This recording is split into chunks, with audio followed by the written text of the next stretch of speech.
Señor, gracias, gracias porque tenemos tu palabra. Sabemos que tu palabra es verdad y queremos escuchar lo que tú tengas que decirnos el día de hoy. Que nuestro corazón esté dispuesto a recibir lo que tú nos hables, Señor. En el nombre de Jesús. Amén. Estamos en el capítulo 9 de Apocalipsis, que es todavía dentro de esta primera mitad de la gran tribulación. La gran tribulación la entendemos como esta etapa final de 7 años en donde Dios va a derramar su ira sobre el mundo. El día de hoy hay tribulaciones, por supuesto hay muchas tribulaciones. La diferencia es que las tribulaciones que el día de hoy experimentamos vienen de nuestro entorno, ¿no? De un mundo caído, vienen por nuestro propio pecado o vienen directamente por una opresión de Satanás. En cambio, la gran tribulación es el juicio de Dios sobre la tierra, es el juicio de Dios cayendo sobre un mundo pecador que lo ha rechazado. Así que estamos acá y la semana pasada vimos las primeras cuatro trompetas. Son la gran tribulación, son 3 series de 7 juicios. Primero 7 sellos, luego 7 trompetas y luego 7 copas. Vimos las primeras 4 trompetas que, que tienen la característica. Ah, no, perdón, vimos la quinta trompeta, ¿no? Sí, vimos la quinta trompeta nada más. Y tiene la característica esta quinta trompeta de que se la conoce como el primer ay, el primer ay. Y esta quinta trompeta provoca una especie de juicio sobre la naturaleza.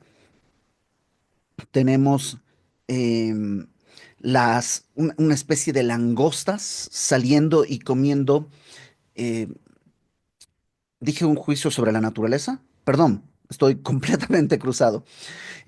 Terminó todo lo que serían los juicios sobre la naturaleza y ahora vienen unas langostas que esto ya no tiene una explicación natural. Estas langostas son demonios que salen para picar a las personas, produciendo un dolor terrible. Y hay una descripción de cómo son las langostas y todo esto en lo que sería el primer ay, la quinta trompeta. Y ahora sí, capítulo 9 versículo 13, vamos a la sexta trompeta, que es en realidad una continuación de la quinta trompeta. En la quinta trompeta vimos estas langostas que tienen como eh, poder de picar como escorpiones, con mucho dolor. Bueno, capítulo 9 versículo 13 comienza diciendo, el sexto ángel tocó la trompeta, la sexta trompeta, el segundo ay, ¿no? Y oí una voz entre los cuernos del altar de oro que estaba delante de Dios.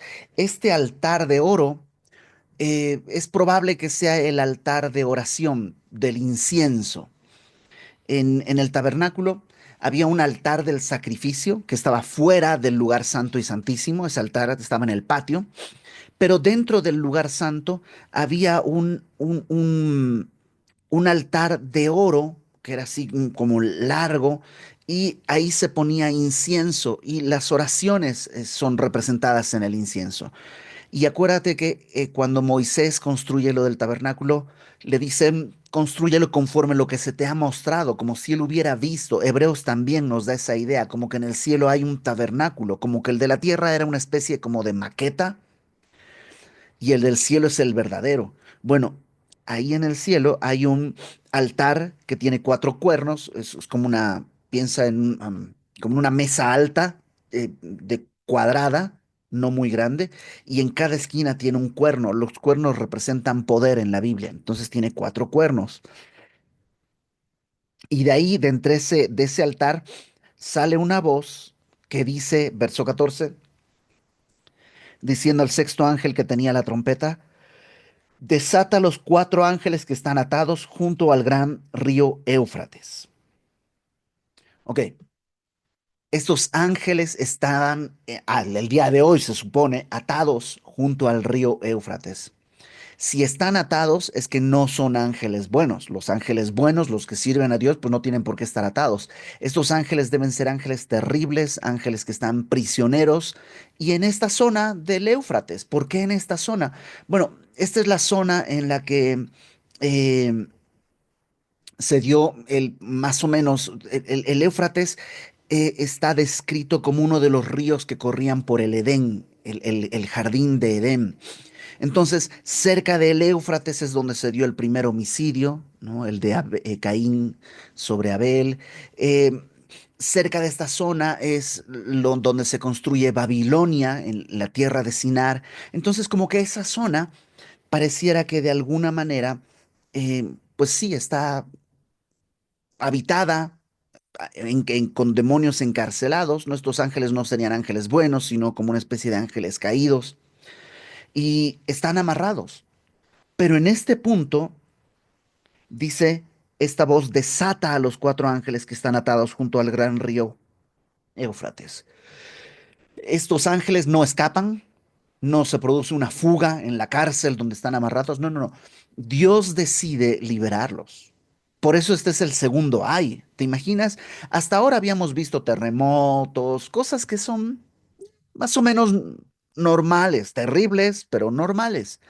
A partir del primer ay que vimos la semana pasada, vemos demonios en la tierra. El tiempo, las cosas que van a suceder en la tierra van a ser terribles. Estos cuatro ángeles que están atados, mira, dice verso 15, fueron desatados los cuatro ángeles que estaban preparados para la hora, día, mes y año, a fin de matar a la tercera parte de los hombres.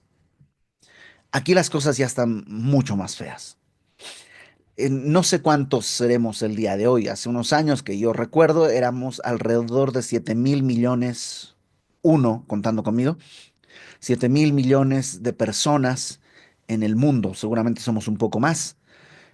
Pero, o sea, con lo que ha habido de guerras, de muertos por las pestes, de muertos por las fieras que comían a la gente, ¿te acuerdas? Muertos por, pues, terremotos, muertos por todo lo que ha estado sucediendo. Ahora, de esa población que ya ha vivido situaciones críticas, vienen estos ángeles para matar, dice, a la tercera parte de los hombres, la tercera parte de la humanidad. Si consideráramos, solo para tener una idea, 7.000 millones, más o menos, de personas en el mundo, una tercera parte son un poco más de 2.000 millones. O sea, es una barbaridad de muerte que habrá en ese momento. ¿Cuál es nuestro consuelo y esperanza? Que todo sigue estando bajo el dominio de Dios. Estos ángeles están amarrados hasta el día, la hora, el mes, el año correcto en que tienen que ser dejados libres. Y tú y yo estamos en paz porque el que tiene el control de todo sigue siendo el Señor. Y Él sabe por qué en este tiempo tendrá que ser así. Verso 16. Y el número de los ejércitos de los jinetes, parece que cada uno de estos ángeles tiene como un ejército. Entonces habrían cuatro ejércitos, ¿no? Estos ángeles vendrían como a caballo y tienen un ejército detrás de ellos.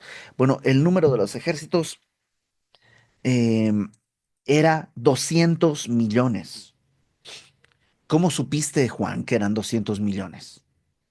Bueno, ahí dice, yo oí su número. Ah, qué bueno, porque si se pone a contar, no acaba nunca. Yo siempre que llego a esta parte recuerdo mucho a un amigo que podía así en el campo pararse y de así de una mirada así, ¡frum! Decía, en este campo hay 432 vacas.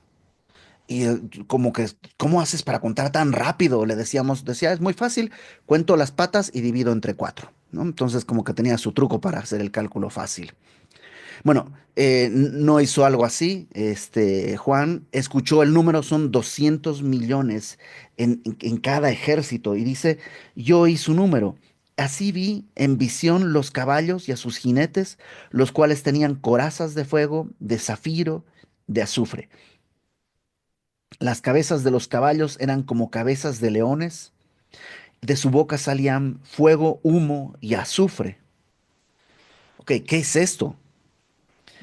Muchos, les decía la otra vez que hay una corriente de interpretación que ve las cosas como que Juan es un personaje del siglo I que de pronto aparece, en aquella época se decía en el siglo XX, y ve, ¿no? se espanta a lo que ve. La semana pasada decíamos, él vio helicópteros, pensó que eran langostas y cosas así. Y muchos ven esto como algo parecido, que estos 200 millones de jinetes está haciendo referencia a un gran ejército. En la década de los 60, me parece, la revista Time publicó que, 60 70, no recuerdo muy bien, que Mao Zedong eh, decía que tenía en China un ejército de 200 millones de soldados. De hecho, el único país que podría tener un ejército tan grande sería precisamente China. Entonces muchos dicen que llegó y vio, ¿no? El ejército de China como para listos para la batalla. Eh, ok, puede ser, pero es raro. Estas perspectivas se tenían mucho porque todos los eruditos estaban envueltos en la Guerra Fría. La Guerra Fría básicamente era el occidente contra el este y entonces se interpretaba de esa manera. Otros, un poco más adelante, decían 200 millones. Seguramente esto va a ser un ataque bacteriológico, ¿no? Como que uno de los ejércitos van a lanzar algún tipo de bomba que contenga virus, que contenga bacterias, y entonces son 200 millones de virus. Y dices, si tú los lees, fíjate cómo son las bacterias, ¿no? Si tú las ves en el microscopio parecen como de fuego, de zafiro, de azufre, con cabezas de caballo, con cabezas de leones, y sí, son en realidad, es una guerra eh, bacteriológica lo que se va a dar. ¿Qué creo yo? Yo creo que son demonios.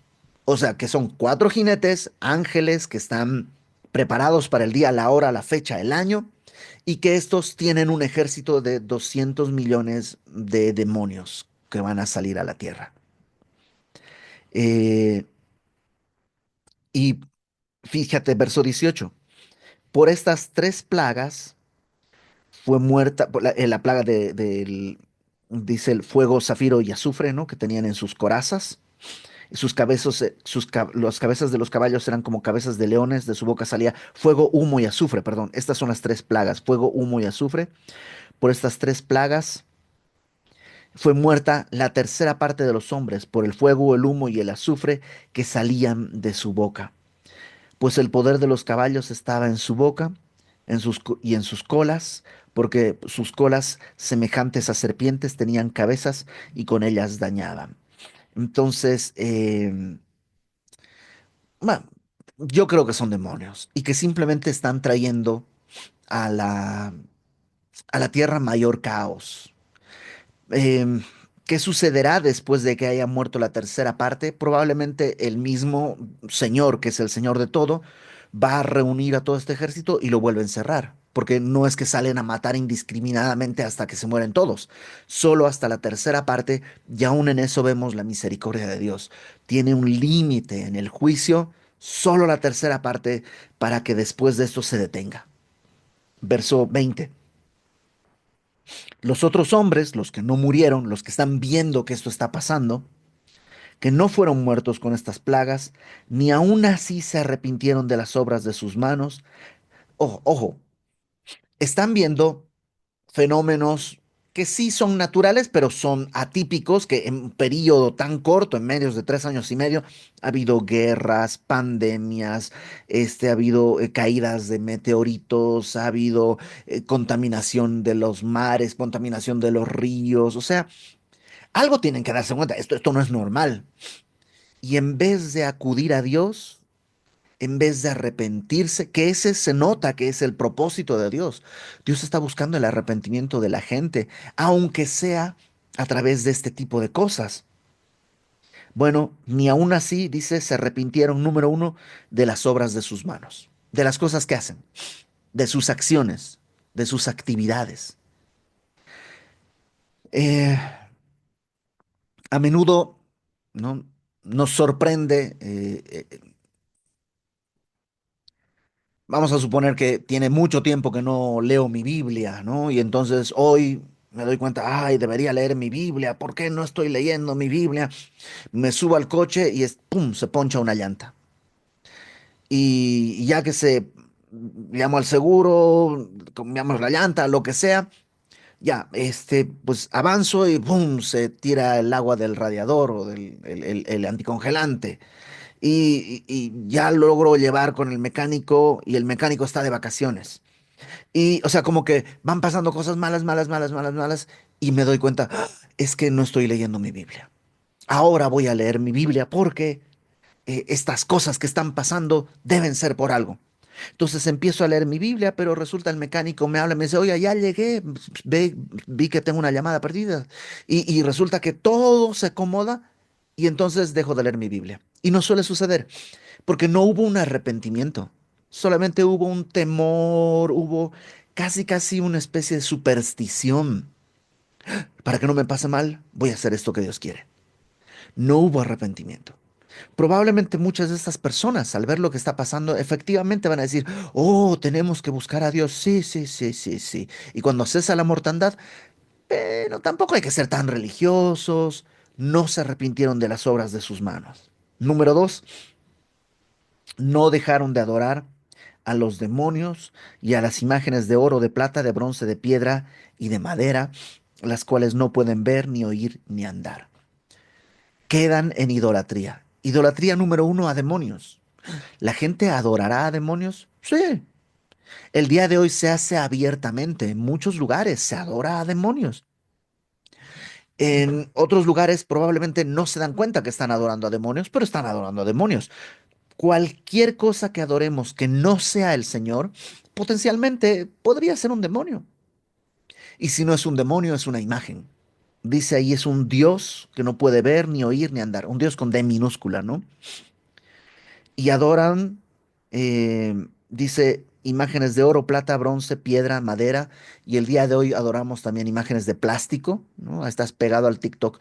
¿Cómo saber que estoy en una idolatría de algo? Fácil. Sigue el rastro de tu tiempo y de tu dinero. ¿Dónde se te va tu mayor tiempo? ¿Dónde se te va el dinero? Porque a lo mejor sí, a veces no te da tiempo de leer tu Biblia, pero no te puedes perder el capítulo de la novela o de la serie de Netflix o lo que sea que estés viendo.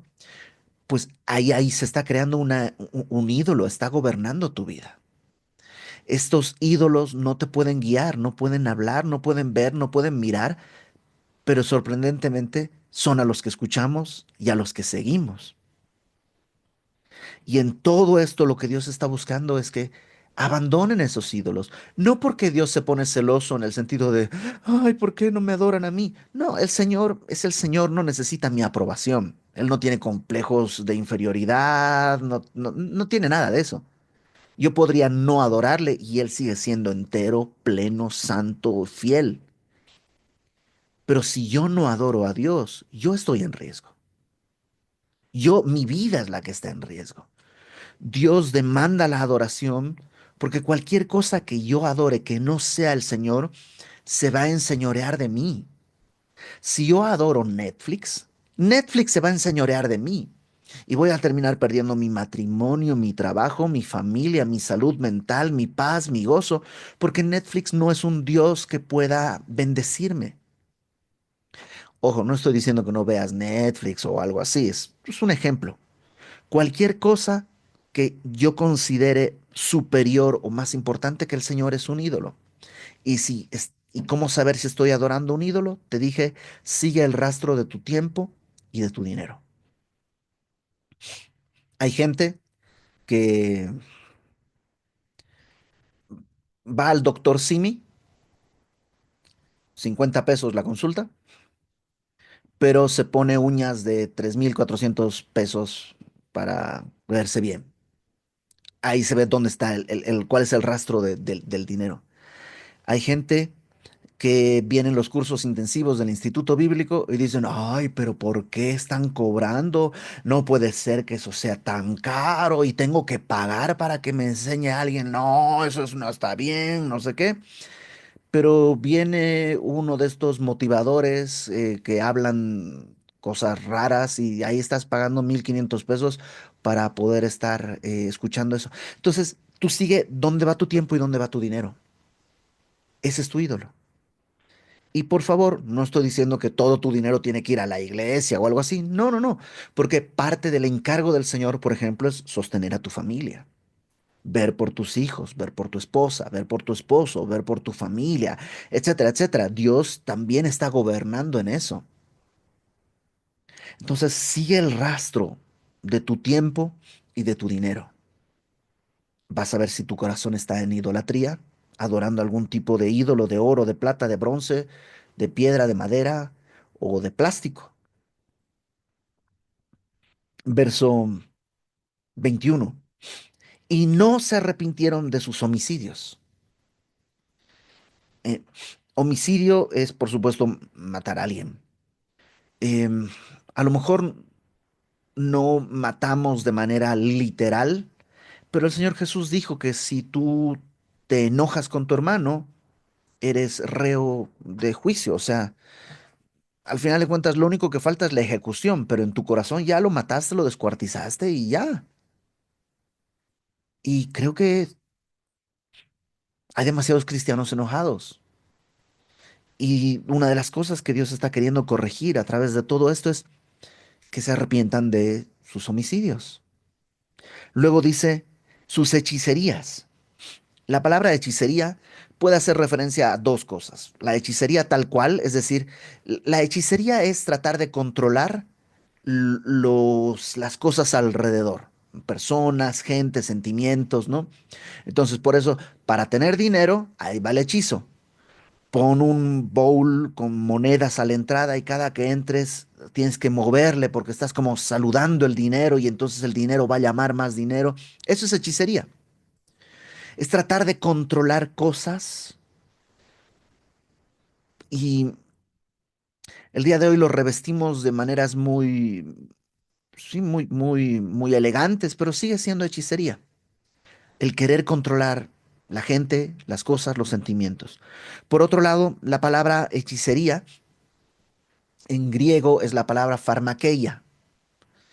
De esta palabra deriva a nuestra palabra fármaco, porque normalmente los hechiceros en aquella época, para poder ver el futuro y las cosas, entrar en contacto con lo sobrenatural, todo eso, pues tomaban alguna sustancia, algún fármaco.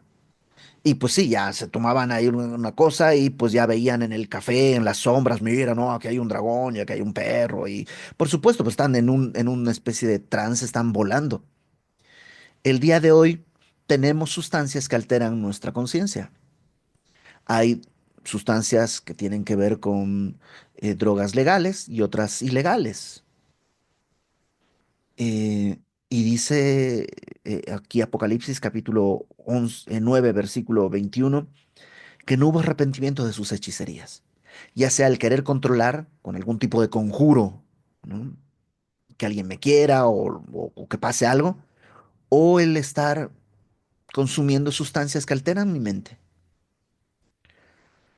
Y tampoco dice se convirtieron de su fornicación, que habla de una vida inmoral en el sentido más amplio de la palabra. No solamente la consumación de un adulterio, sino en el sentido más amplio de la palabra, la fornicación tiene que ver con esta impureza. Y luego tampoco se arrepintieron, dice, de sus hurtos, de los robos. Vivimos en una sociedad que no solo roba, sino que además enseña cómo robar mejor cada vez a las personas. Y creo que el, el mensaje es, Dios quiere que nos arrepintamos de estas cosas. Incluso puede traer tribulación, dolor, angustia. A lo mejor tú dices, no he visto que se muera la tercera parte, pero la tercera parte de mi vida está muerta.